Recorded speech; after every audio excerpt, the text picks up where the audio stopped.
Oh my! My scream echoed through the air. Honestly, how many times do I have to say it? When the glass is empty, pour the beer right away. Oh dear, the glass is broken. Isabella, clean it up quickly. Honestly, when will you grow up? This is insane. Why are these people so nonchalant about doing such things? My name is Isabella, a 26-year-old housewife. I've always been slow-witted. From the moment I entered elementary school, I realized I was falling behind. I was scolded by teachers countless times. Why couldn't I do such simple things? My parents are neither particularly enthusiastic about education nor completely neglectful. When my test scores were poor, they'd say, "Do better next time," and when it continued, they suggested, "How about going to a cram school?" I tried attending a cram school once, but the teacher's pace was too fast for me to keep up. Gradually, I became reluctant to go, and I started spending time at the park instead. However, I was soon caught when the cram school contacted my parents because I hadn't been showing up. I ended up quitting the cram school. That's when things started to go downhill for me. The moment I gave up, realizing that nothing could be done, everything became inconsequential, and I started hanging out with a bad crowd. Middle school was the worst time. Every day, we loitered at a convenience store, getting into cigarettes and alcohol. I'd leave home after my parents went to sleep and return before they woke up. That cycle continued. As a result, attending regular classes during the day was impossible, and I spent most days just sleeping. It was like going to school only for lunch. Later, I managed to get into a high school where you could enroll just by writing your name, but I had no motivation to study and dropped out. At that time, I left home after endless arguments with my parents, creating a rift between us. Since then, I've been working tirelessly at part-time jobs while living alone. But as I started working and living independently, I realized how much my parents had supported my life. The chores my mother did as a matter of course weren't actually ordinary, and my father going to work every day wasn't a given. I understood how I had taken their support for granted and how naive I had been. Still, back then, due to a mix of pride and embarrassment, I couldn't bring myself to visit my parents and apologize. After that, I resolved to live earnestly. In between my part-time jobs, I revisited the basics of compulsory education.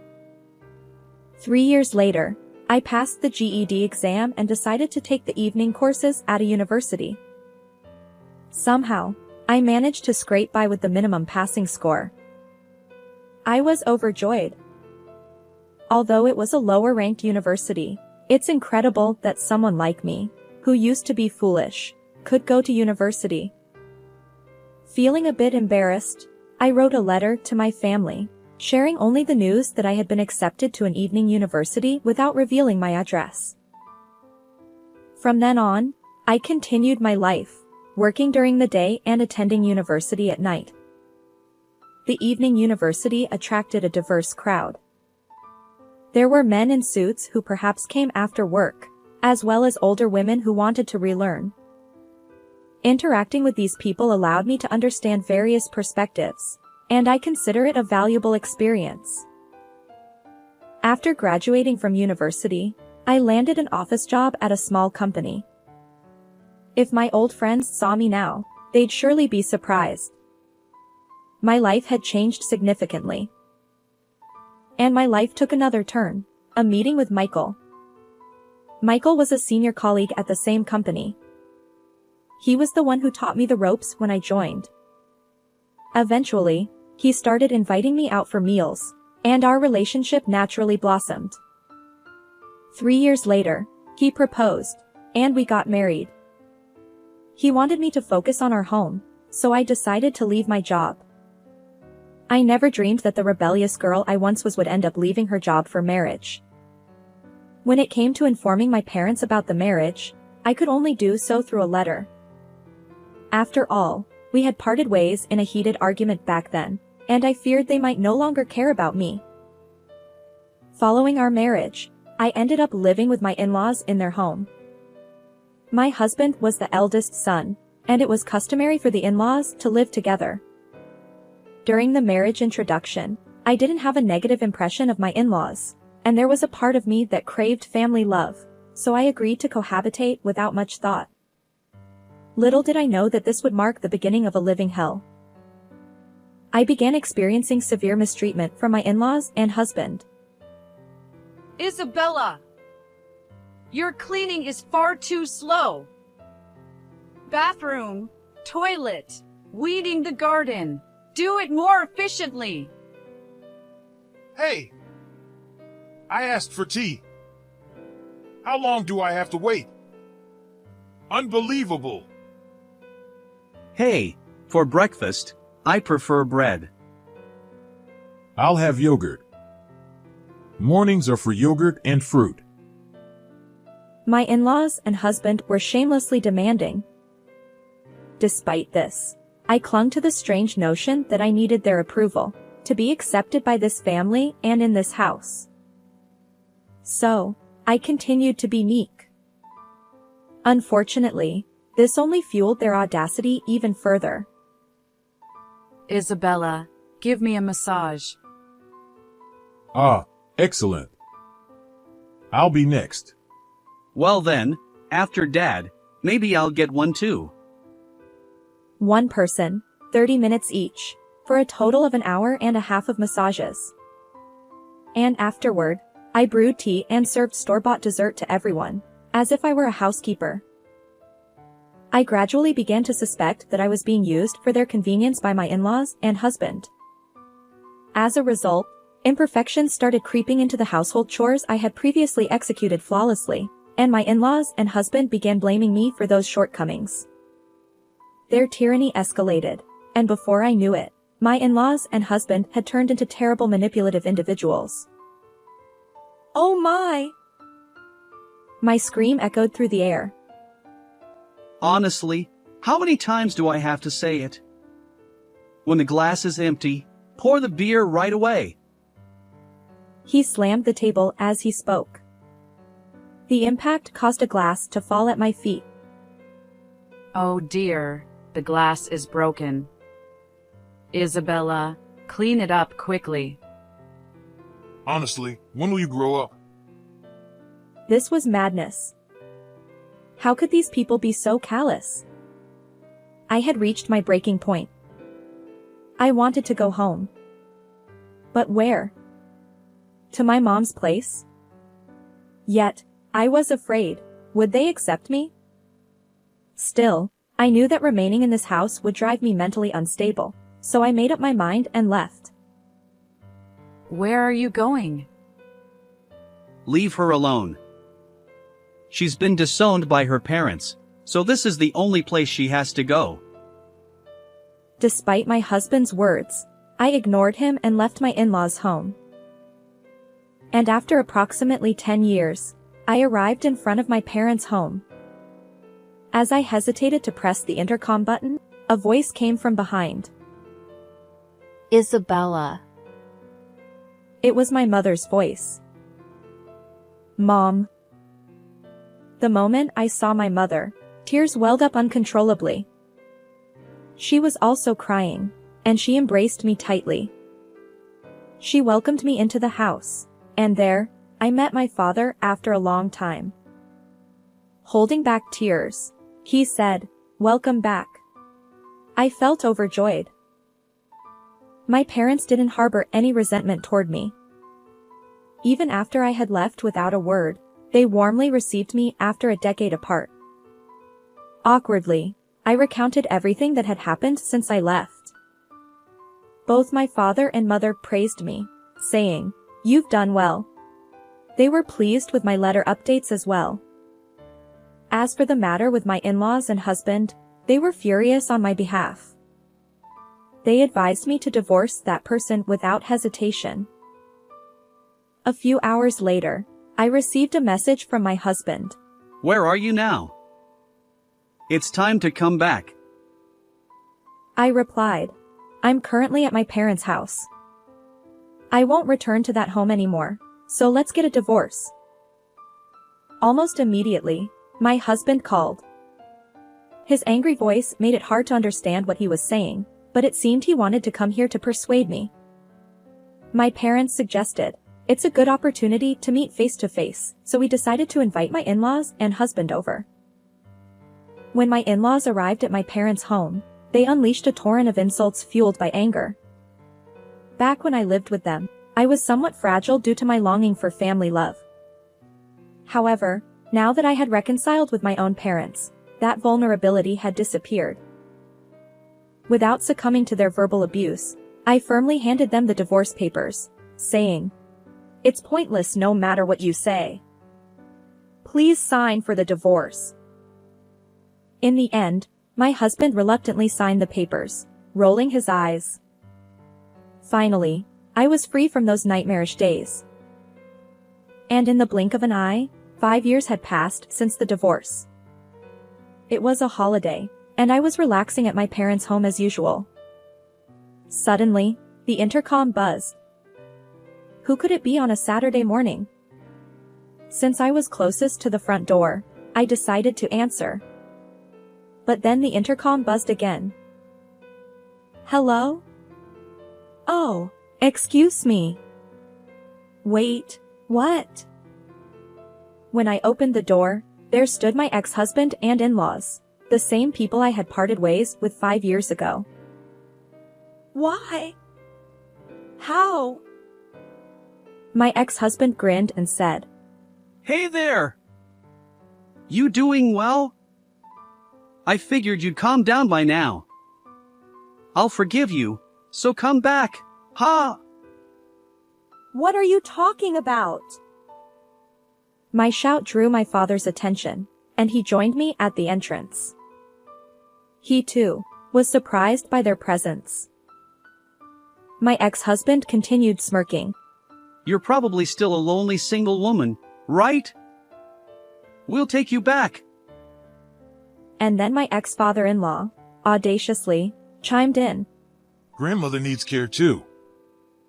Let's discuss the future. Their nonsensical statements made me burst into laughter. Impossible.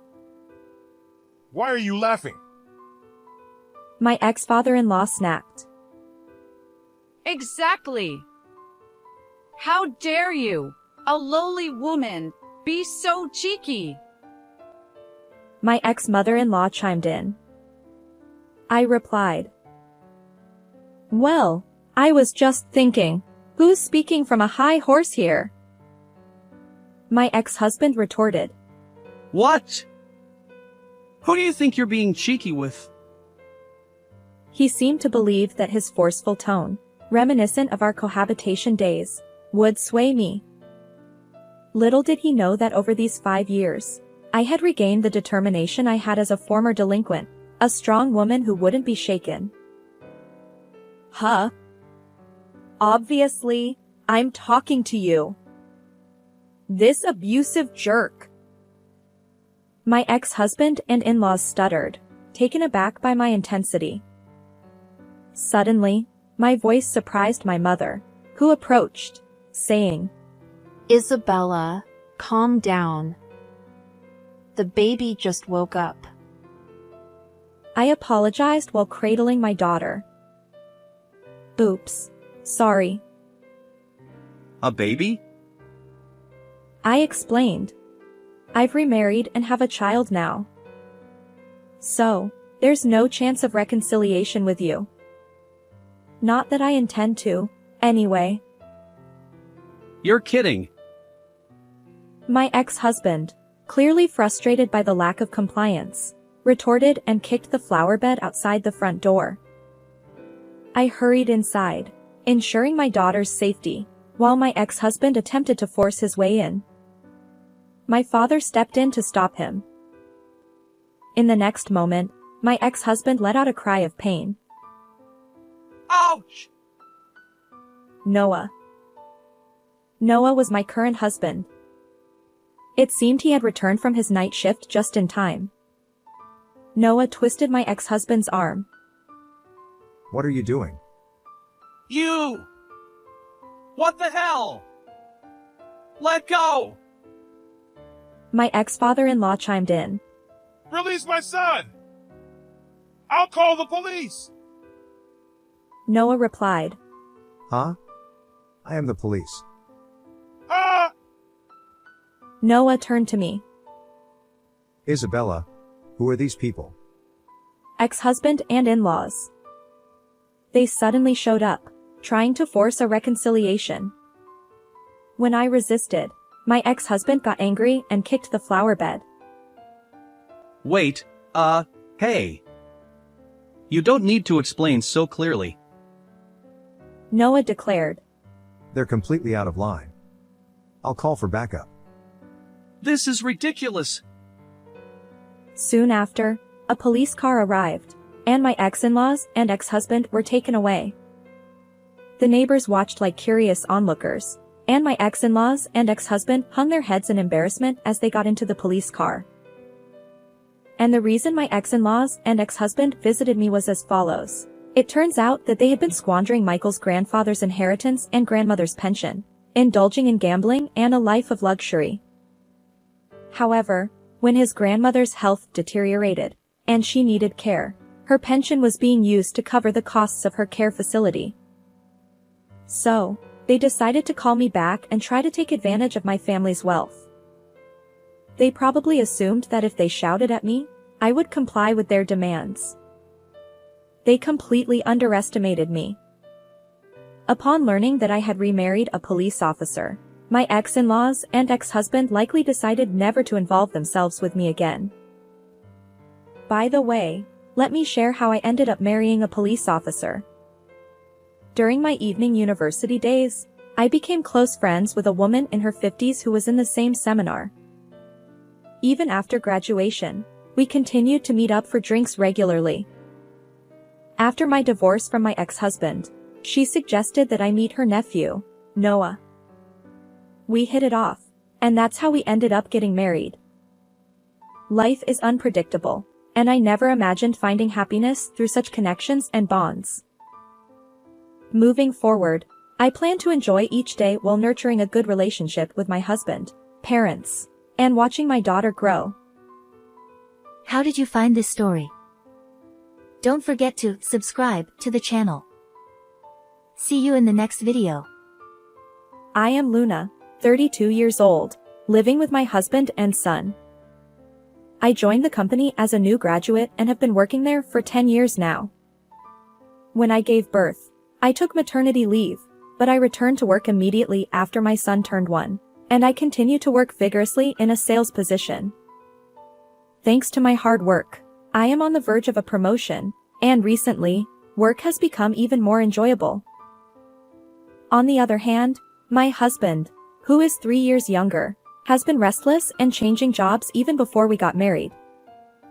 He aims to start his own business someday, believing that to become a future entrepreneur, it's essential to gain skills by working in various companies rather than staying in one place. However, when I look at my husband's current situation, his salary decreases with each job change. I have doubts about whether he is truly improving his skills. Despite that, I felt it was my responsibility to support our household while encouraging my husband's dreams. I wanted to believe in his potential. However, my husband betrayed me. He used an unthinkable method to trap me. During the first couple of years of our marriage, my husband and I got along well. Our life wasn't easy due to his unstable job, but spending time with my husband dreaming about building our own home and traveling abroad was enjoyable. However, things changed after I gave birth to our son. My husband became noticeably cold towards me. Looking back, perhaps he hadn't changed much himself. It was having a child that made me realize his true nature. While my husband had never been keen on household chores, he particularly disliked childcare. When I was on maternity or childcare leave and stayed at home, things were manageable. But once I returned to work after my childcare leave, my days became a whirlwind. I woke up early to prepare breakfast for my family and take our son to daycare. After work, I rushed to pick him up, did the grocery shopping, and prepared dinner. I barely had time to catch my breath. I could have used an extra pair of hands. Yet, my husband seemed oblivious to my struggles.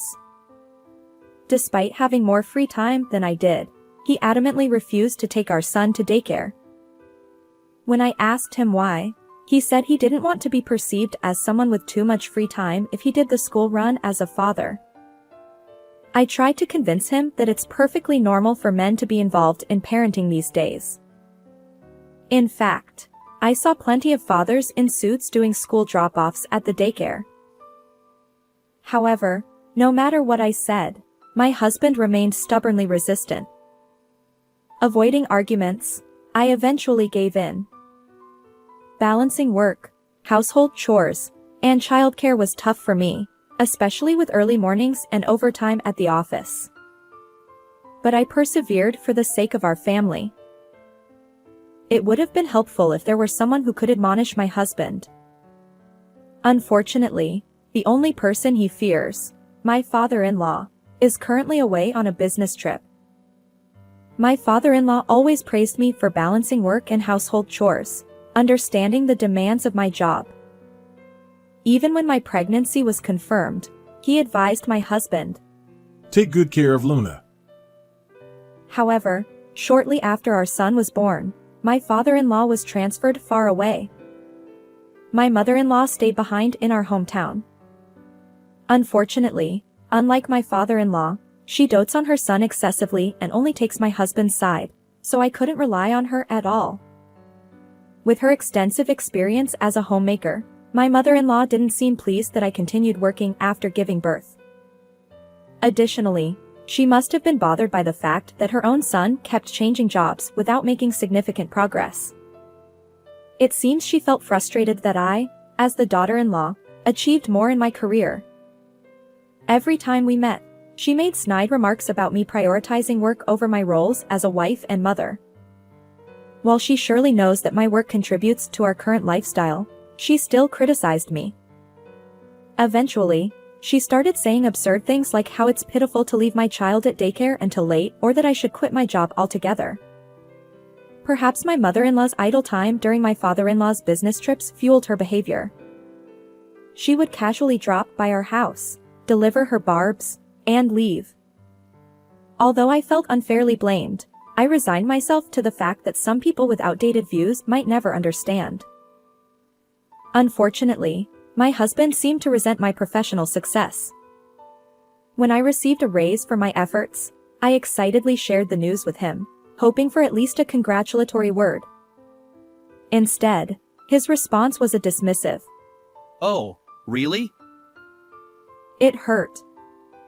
As time went on, my husband's attitude worsened. He started berating me, saying things like, Don't get too full of yourself just because you're earning a bit more. The constant criticism from my husband and even my mother-in-law left me questioning why I was working so hard every day. I began regretting my decision to marry him. To make matters worse, my husband's late nights became routine. Despite working at a factory where he should have regular hours, he often returned home well past midnight. When I asked him why, he always claimed it was work-related. I didn't believe that could be true, but whenever I tried to inquire further, he'd become irritable. So I refrained from pressing the issue, but I couldn't help feeling suspicious about his unnatural behavior.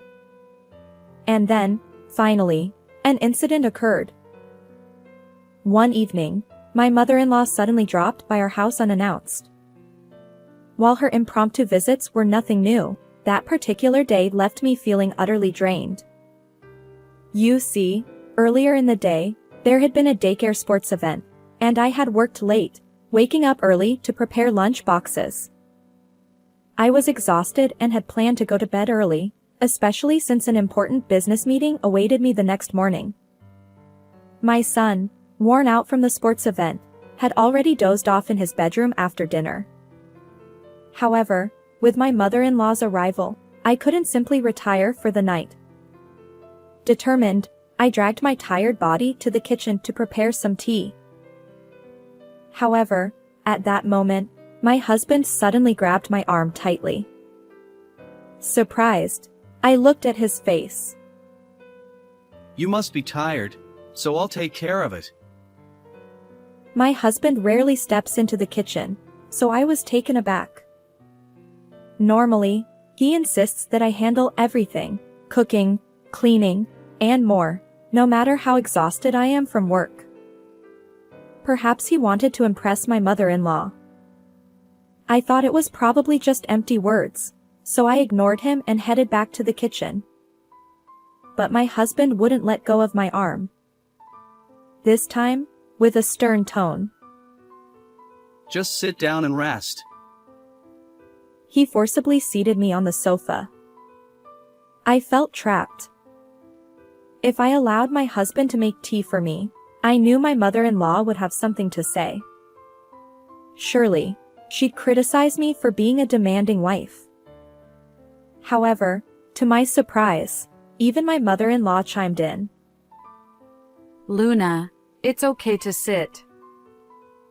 She gently held me down and smiled. While I conversed with my mother-in-law, my husband went into the kitchen and started brewing tea. Something is amiss. There's no way both of them suddenly had a change of heart. What's going on today? As I pondered my suspicions, my husband approached with a teacup on a tray.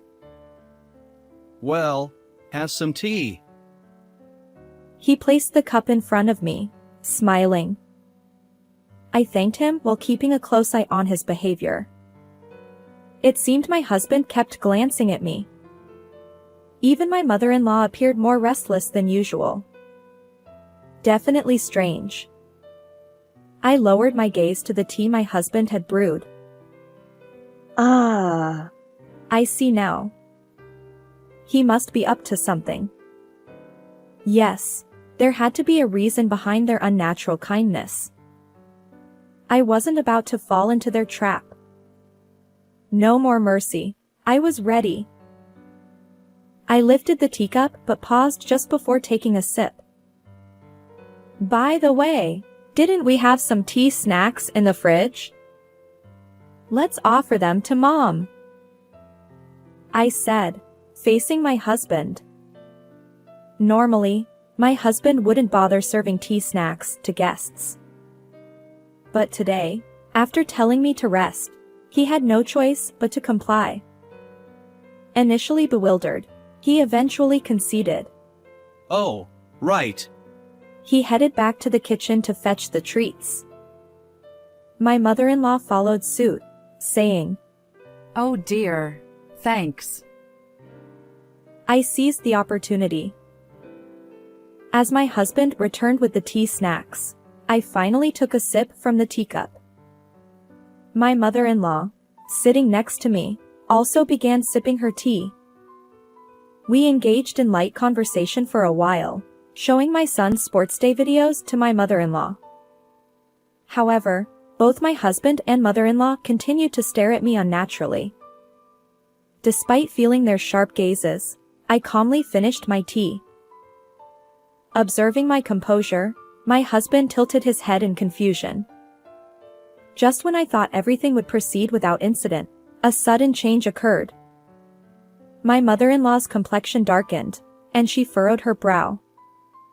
Then, she clutched her stomach and rushed out of the living room with surprising speed. Her destination? The bathroom, of course. I had suspected something was amiss, and now it seemed my intuition was correct. Glancing at my husband, his eyes remain wide open, and he looks utterly bewildered. Then, in an instant, he shoots me a piercing glare and hurries to follow my mother-in-law. As he pounds on the bathroom door, he calls out, Mom, are you okay? From inside the bathroom, my mother-in-law emitted pained groans, though I couldn't quite make out her words. Well, I could imagine the situation fairly well. A few minutes later, my husband returned to the living room, leaving my mother-in-law in the bathroom. His face had turned pale, and he nervously bit his lip. I addressed him. "You know, it seems you put something quite suspicious in my tea." His eyes widened, and he exclaimed. So it was you after all. I chuckled and replied, No. It was you, wasn't it? Since the tea you served me seemed incredibly dubious, I discreetly swapped it with your mom's. My husband spat out. You're a terrible wife. Suspecting me. I couldn't help but burst into laughter. Well, who's worse, really? I retorted. You probably spiked it with laxatives or something. The strange powder clinging to the rim and inside of the teacup gave it away. Indeed, there was a faint white powdery substance on the cup. If my husband were someone who regularly brewed tea, I might not have been suspicious. But he never did any household chores, and my mother-in-law believed it was only natural to boss me around. The fact that both of them went out of their way to make me rest was highly unlikely.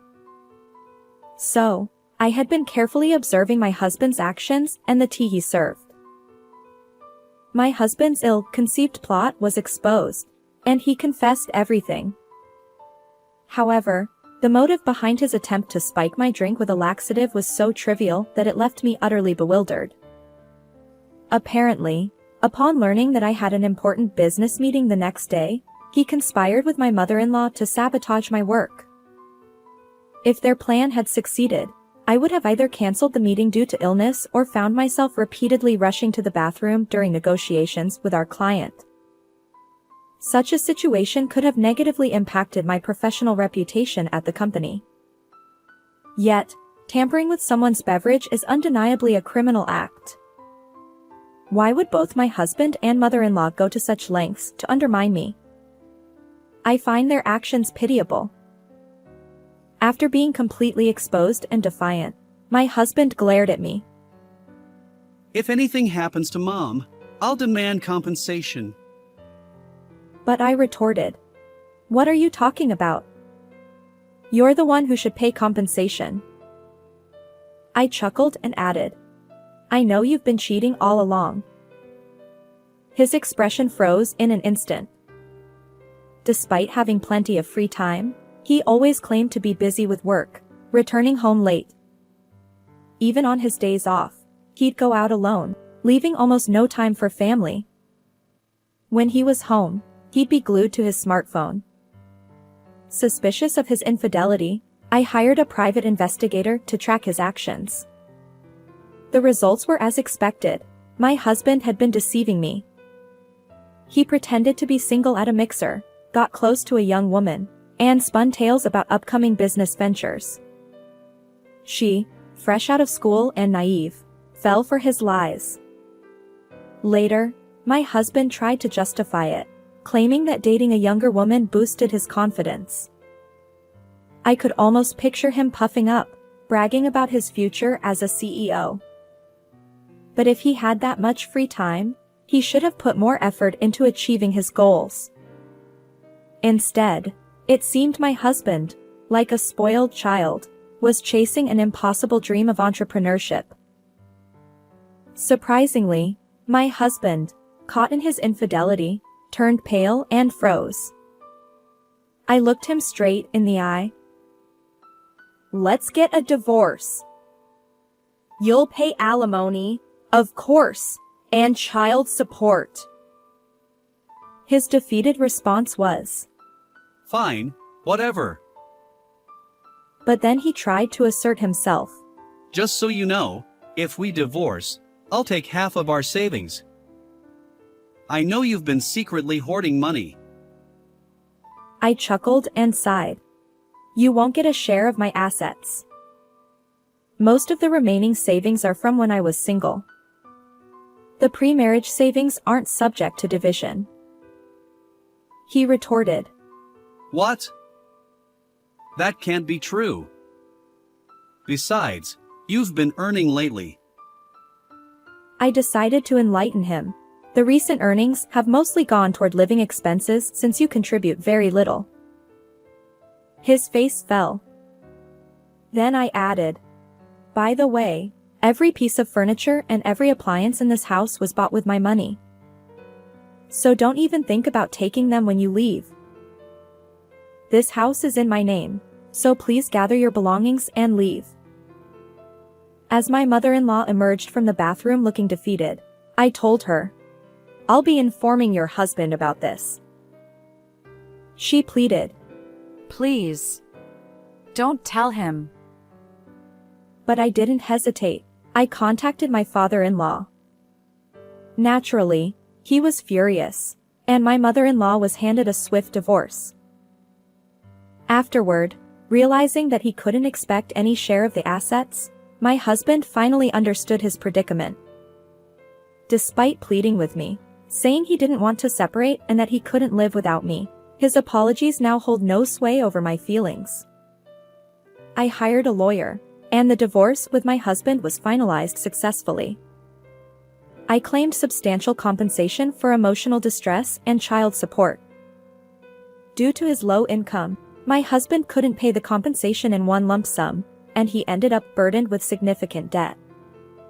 But the punishment meted out to him wasn't limited to that. Since I filed a police report about the laxative incident in my tea, both my husband and mother-in-law were convicted of assault.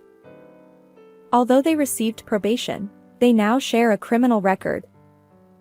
In the end, my husband was also rejected by his affair partner, and he works tirelessly day and night to repay his debts.